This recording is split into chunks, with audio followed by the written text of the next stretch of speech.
Banglabandha express Bangladesh railway কর্তৃক পরিচালিত বাংলাদেশের একটি আন্তঃনগর ট্রেন।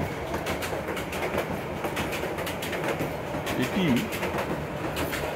রাজশাহী রেলওয়ে স্টেশন ও পঞ্চগড়ের বীর মুক্তিযোদ্ধা সিরাজুল ইসলাম রেলওয়ে স্টেশনের মধ্যে চলাচল করে।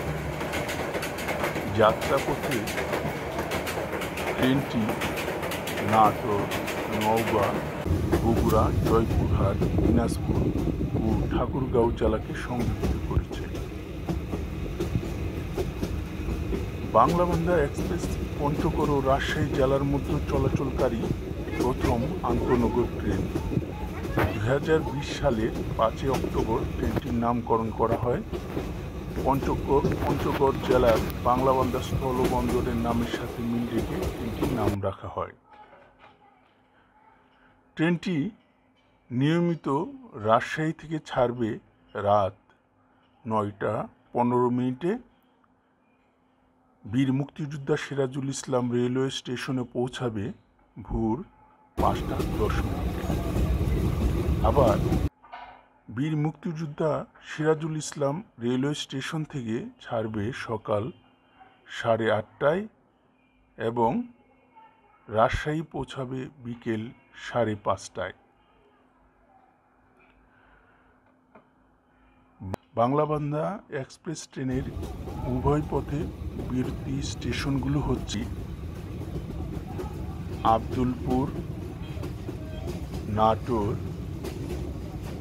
মাধনগর, আহসানগঞ্জ, সান্তাহার, আক্কেলপুর, জয়পুরহাট, পাঁচবিবি, বিরামপুর, ফুলবাড়ি, পার্বতীপুর জংশন, চিরিবন্দর, দিনাজপুর, শেতাবগঞ্জ, পীরগঞ্জ, শিবগঞ্জ, ঠাকুরগাঁও, রিয়া, কিসমত, বীর মুক্তিযোদ্ধা সিরাজুল ইসলাম স্টেশন।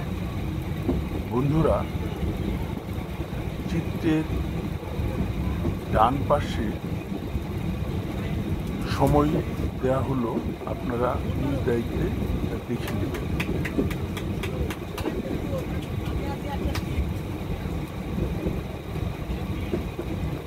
বাংলাদেশ রেলওয়ের সময়সূচি পরিবর্তনশীল। বাংলাদেশ রেলওয়ের অফিসিয়াল ওয়েবসাইটে গিয়ে সর্বশেষ সময়সূচি যাচাই করার জন্য অনুরোধ করা হলো। এই সময়সূচিটি চিত্রের সময়সূচিটি বাংলাদেশ রেলওয়ের 52তম সময়সূচি অনুযায়ী, যা 2020 সালের 10 জানুয়ারি হতে কার্যকর। বাংলাবান্ধা ট্রেনের ভ্রমণ দূরত্ব 273 কিলোমিটার বা 170 মাইল। যাত্রার গড় সময় 8 ঘন্টা 23 মিনিট। নতুন এই ট্রেন চালু হতে যাওয়ায় পঞ্চগড় এক্সপ্রেসের পর উত্তরাঞ্চলের মানুষের দীর্ঘদিনের আরও একটি প্রত্যাশা পূরণ হলো।